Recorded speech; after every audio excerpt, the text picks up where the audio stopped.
ஓம் அகதீஷாய நமகம். ஓம் மகா வாழைச்சித்த திருவண்ணை பற்றி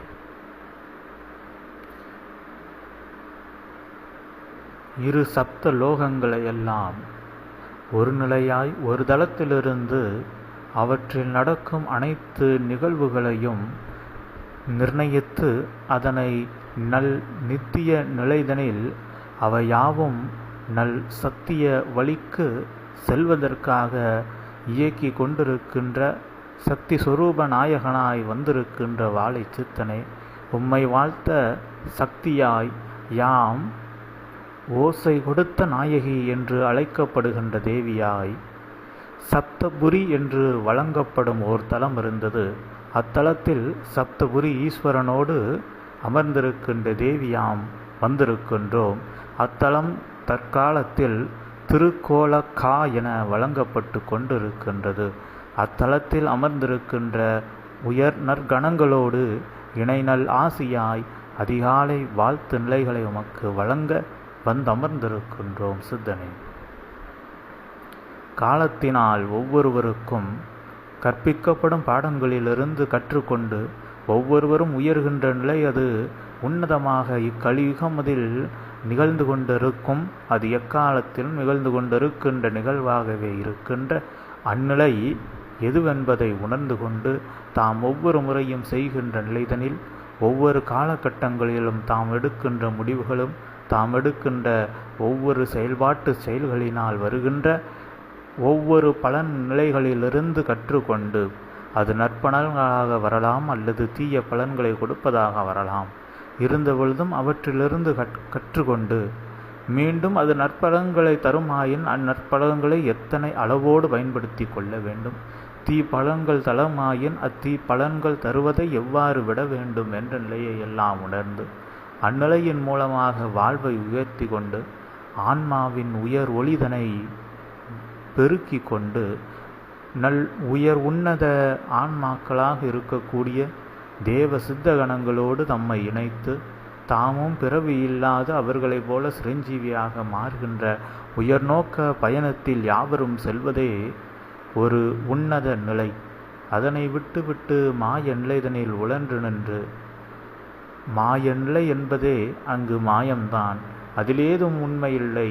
உண்மையான ஜீவ ஆன்மா அப்பரமான்மா நிலைதனை உணர்ந்து அப்பரம் ஆன்மாவை தாம் உணர்ந்து அதனோடு இணைகின்ற பொழுது தானும் அப்பரம் ஆன்மாவாக மாறி நிற்கின்ற அந்நிலைதான் மிக உன்னத உயர்நிலை.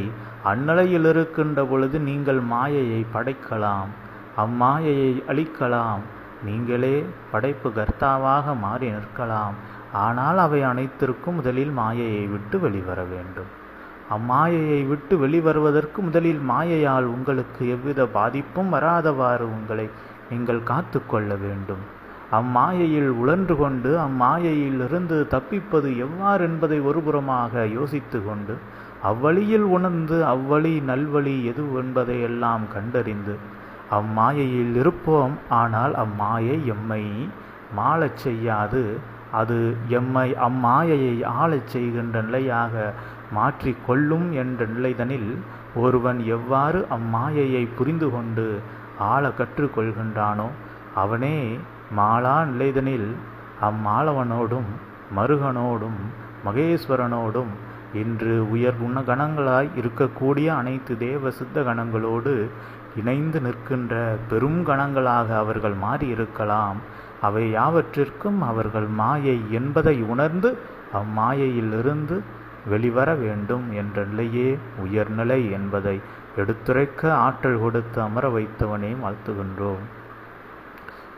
ஒவ்வொரு நிலைதனிலும் ஒரு மனிதன் பிறந்து வளர்ந்து அவன் இறுதி காலம் வரை ஒவ்வொரு நிலைதனிலும் அம்மாயையினால் தான் தனக்கு துன்பம் வருகின்றது என்பது தெரியாது அம்மாய நிலையில் துன்பமடைந்து கொண்டிருக்கின்றான். அடே, அம்மாயை என்பது மாயை, அதில் துன்பப்படுவதற்கோ இன்பப்படுவதற்கோ ஏதுமில்லை. அம்மாயையை விட்டு சற்று வெளிநின்று பார்க்க புரிந்து கொண்டால் எவருக்கும் எவரும் வாழ வேண்டியதில்லை. நிச்சயமாக தம்முடைய உயர் ஆன்ம நிலைதனில் தம்மை எவ்வாறு உயர்த்துவதோ அந்நிலை பயணத்தில் யாம் செல்கின்ற பொழுது இம்மாய நிலைதனில் வருகின்ற செல்வ குறைவுகளோ அல்லது உடல் நல குறைவுகளோ, உறவு நிலைகளில் இருக்கின்ற குறைகளோ அல்லது தம்மை சூழ்ந்திருக்கின்ற இயற்கை நிலைகளில் வருகின்ற குறைகளோ இவை ஏதும் தம்மை பாதிக்காது. ஏனென்றால் இவையாவும் மாயை என்று உணர்ந்து கொண்டு அம்மாயையோடு உழன்று கொண்டு எவ்வாறு தம்மை பிரித்து உயர்நல் சித்தனாக தேவனாக மாற்றிக்கொள்ளும் வழிதனை ஒரு நல் வாழும் குருவை அண்டி நின்று கற்றுக்கொள்வோனே பிற்காலத்தில் ஆண்டு நிற்கின்றவனாய் அண்டங்கள் யாவற்றுக்கும் தலைவனாக இருக்கின்ற ஈசனோடு இணைந்து நின்று அவ்வண்டங்களை புதிதாக படைக்கின்ற ஆற்றலையும் பெற்று நிற்கலாம்.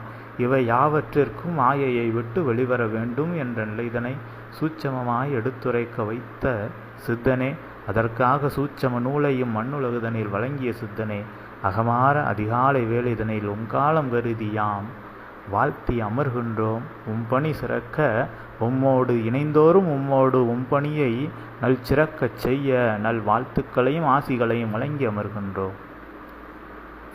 ஓம் ஹரிஷாய நமக. ஓம் சிவமகா வாலிச்சித்த திருவடிக்கு போற்றி.